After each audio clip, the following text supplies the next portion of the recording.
साथियों, आज भारत तेजी से विकसित होने के लक्ष्य की तरफ आगे बढ़ रहा है, लेकिन इस समय भारत कई विराट चुनौतियों का मुकाबला भी कर रहा है। साथियों, कोरोना काल के दौरान ही दुनिया सप्लाई चेन के बहुत बड़े संकट से गिर गई थी। कोविड के बाद यूक्रेन में युद्ध शुरू हो गया, उसने दुनिया की परेशानियां और बढ़ा दी। फूड, फ्यूल, फर्टिलाइजर, इन तीनों चीजों पर गंभीर प्रभाव पड़ा। बीते 5-6 वर्षों में इस संकट से निपटने के लिए हमारी सरकार निरंतर प्रयास कर रही है। आपको याद होगा, उस समय और आज भी फर्टिलाइजर की एक एक बोरी दुनिया में 3-3 हजार रुपये में बिक रही थी। एक बोरी का 3,000 रुपया। कितना? आप बताएंगे एक बोरी का कितना? आंकड़ा नहीं, बोलिए मुंह से। 3,000 रुपया एक बोरी का। कितना? एक बोरी का कितना? एक बोरी का कितना? और भारत के किसानों को वही खाद की बोरी 300 से भी कम रुपये में दी जा रही है। 3,000 के सामने 300 रुपये में।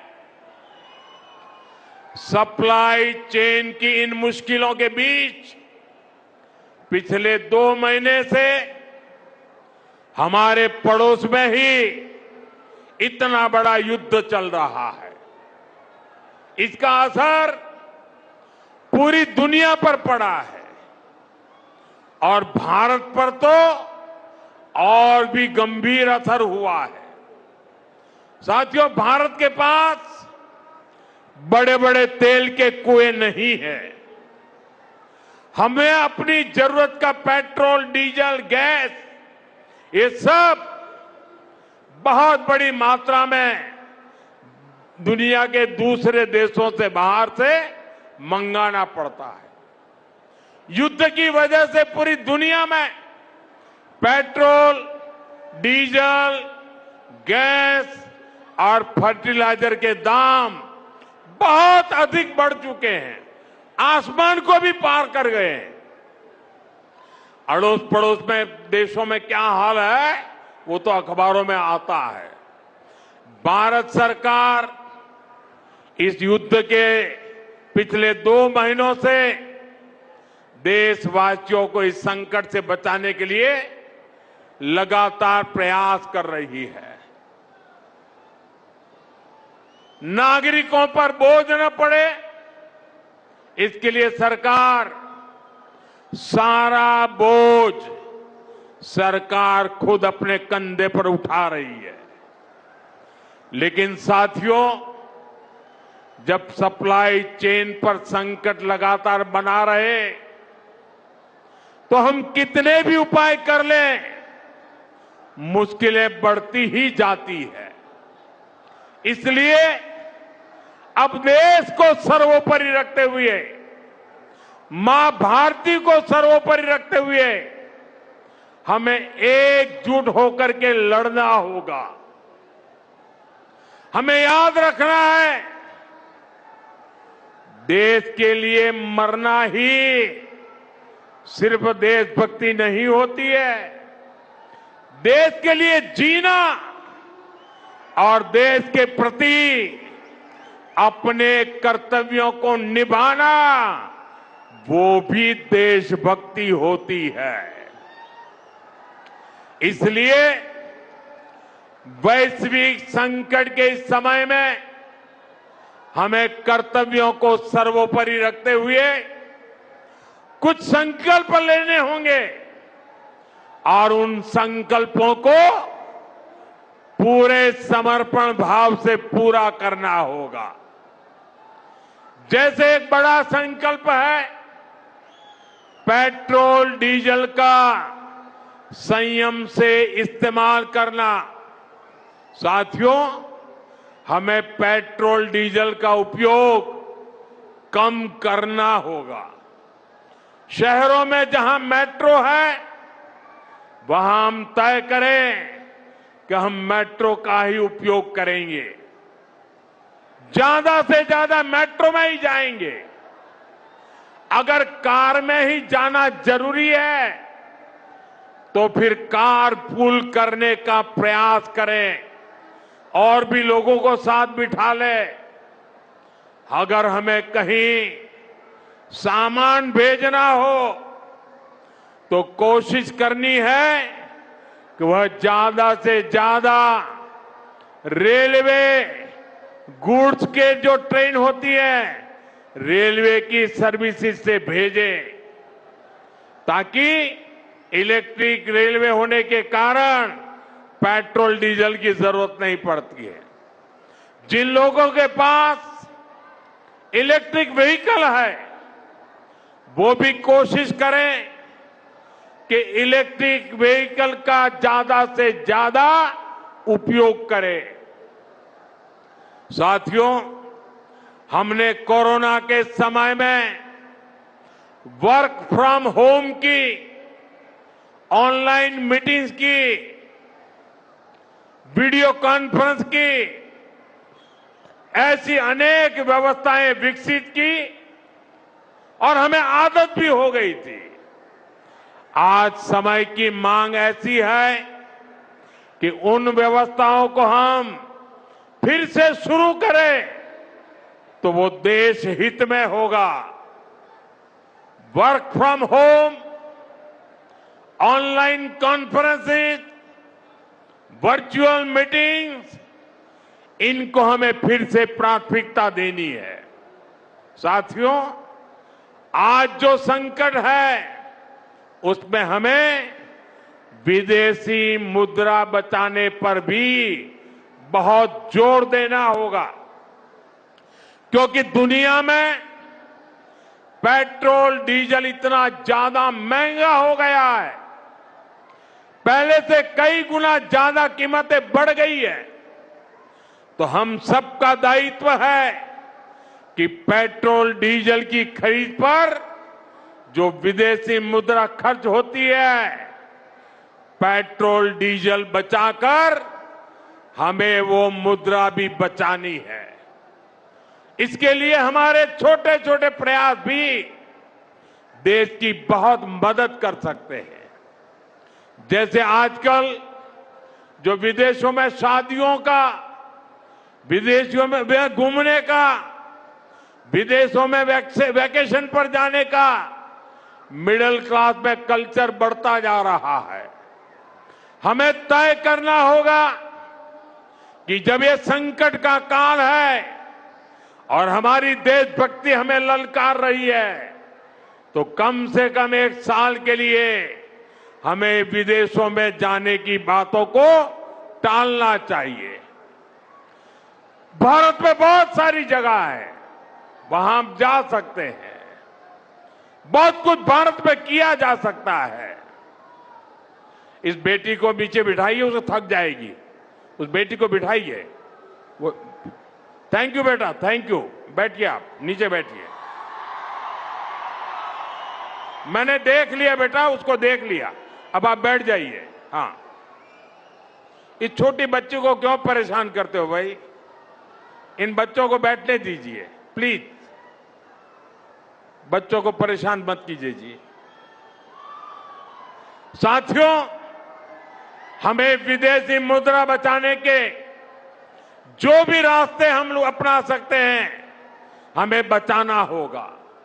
साथियों, गोल्ड यानी सोने की खरीद एक और पहलू है जिसमें विदेशी मुद्रा बहुत अधिक खर्च होती है। एक जमाना था जब संकट आता था, कोई युद्ध होता था तो लोग देश हित में सोना दान दे देते थे। आज दान की जरूरत नहीं है, लेकिन देश हित में हमको ये तय करना पड़ेगा कि साल भर तक घर में कोई भी फंक्शन हो, कोई भी कार्यक्रम हो, हम सोने के गहने नहीं खरीदेंगे, सोना नहीं खरीदेंगे। विदेशी मुद्रा बचाने के लिए हमारी देशभक्ति हमें चुनौती दे रही है और हमें इस चुनौती को स्वीकार करते हुए विदेशी मुद्रा को बचाना होगा। साथियों, ये समय एक और बड़े सबक का भी है। एक समय था जब हम कॉपर एक्सपोर्ट करते थे, लेकिन आज भारत के सामने स्थिति ऐसी बन गई कि अब हमें कॉपर को भी इंपोर्ट करना पड़ता है। हमारे देश में हड़तालें करवाकर कॉपर प्लांट्स को ठप करवा दिया गया और अब हालत ये हो गई कि हमें कॉपर बाहर से मंगाना पड़ता है और उसमें विदेशी मुद्रा खर्च होती है। इसलिए मैं ऐसे सभी मजदूर संगठनों से भी कहूंगा कि हमें ऐसी बातों का जरूर ध्यान रखना चाहिए। भारत को आत्मनिर्भर बनने से जो भी कदम रोकते हैं, उनमें हमें दूरी बनानी होगी और जो लोग ऐसी साजिशों में जुटे हैं, उन पर भी कड़ी नजर रखनी होगी। मैं देश की अदालतों से भी आग्रह करूंगा कि ऐसी स्थिति आने पर देश हित में हमें कोई न कोई रास्ता निकालने की तरफ बढ़ना चाहिए। साथियों, ऐसे ही खाने के तेल का भी है। इसके आयात के लिए भी बहुत बड़ी मात्रा में हमें विदेशी मुद्रा खर्च करनी पड़ती है। हर परिवार अगर खाने के तेल में खाने का तेल का जो उपयोग करता है, अगर वो कुछ कमी करे, मैंने बार बार कहा है 10% कम करो। अगर हम तेल खाना कम करें ना, तो भी वो देशभक्ति का बहुत बड़ा काम है। आप देश सेवा में योगदान दे सकते हैं और इससे देश सेवा भी होगी और देह सेवा भी होगी।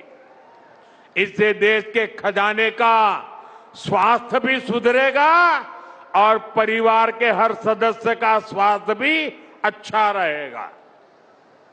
साथियों, विदेशी मुद्रा की खपत वाला एक और सेक्टर हमारी खेती है।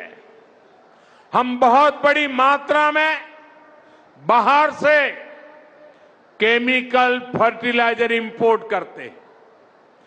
केमिकल फर्टिलाइजर खेती के कारण हमारी धरती मां को बहुत पीड़ा हो रही है। हमारे खेत बर्बाद हो रहे हैं। अगर आज हम अपने खेत को नहीं बचाएंगे तो भविष्य में फसलों पर भी खतरा आ जाएगा। इसलिए बहुत जरूरी है कि हम केमिकल फर्टिलाइजर की खपत 25%, 30%, 40%, 50% उसको घटाए, आधी कर दें और हम उसके साथ साथ नेचुरल फार्मिंग की तरफ बढ़ें। हम फर्टिलाइजर का उपयोग कम करके विदेशी मुद्रा भी बचा सकते हैं और साथ साथ अपने खेत को बचा सकते हैं, हमारी ये धरती मां को बचा सकते हैं। और यह हमें करना ही होगा। आज वैश्विक संकटों से जो चुनौतियां आई है, हमें उन चुनौतियों को परास्त करना होगा। साथियों, भारत सरकार खेतों में डीजल पंप की जगह सोलर पंप की योजना चला रही है। हम खेतों में डीजल पंप की जगह सोलर पंप का उपयोग करने का जोर देना होगा। मैं कोविड काल में भी आग्रह करता था कि हम स्थानीय चीजें खरीदें, वोकल फॉर लोकल के मंत्र को लेकर चले। हम मेड इन इंडिया चीजें खरीदकर भी विदेशी मुद्रा बचा सकते हैं और हमारे देश में स्थानीय उत्पादन की कोई कमी नहीं है। चाहे जूते हो, पर्स हो, बैग हो, हमें स्वदेशी पर बल देना चाहिए। और मैं ये नहीं कह रहा कि जो आपके पास विदेशी चीजें खरीदी हुई है, विदेशी ब्रांड की है, उनको जाकर के फेंक दो, ऐसा मैं नहीं कह रहा हूं। लेकिन मेरा आग्रह है कि नए विदेशी प्रोडक्ट हमें नहीं खरीदने चाहिए। और वाकई हमें कई बार अंदाजा तक नहीं होता कि रोजमर्रा की कितनी सारी चीजें विदेशी है जो हम ऐसे ही यूज कर रहे हैं। और साथियों, जब मैं बात स्वदेशी की करता हूं तो लोगों को लगता है कि दिवाली के दिए खरीदो मतलब स्वदेशी हो गया। ये तो भ्रम फैलाने वाली बातें हैं, इससे सफलता नहीं मिलती है। हमें घर के उपयोग में आने वाले सामान की लिस्ट बनानी है। देखना चाहिए कितनी विदेशी चीजें घुस गई है, पता ही नहीं है। कैंची हो, कंघी हो, छोटी छोटी चीजें, टूथपिन, टूथब्रश, कितना सारा सामान विदेश से हमारे घर में घुस गया है।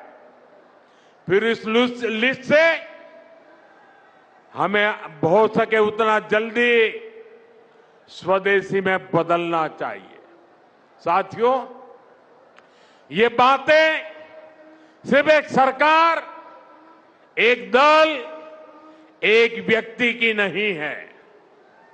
ये बीजेपी का भी मुद्दा नहीं है, ये देश का मुद्दा है।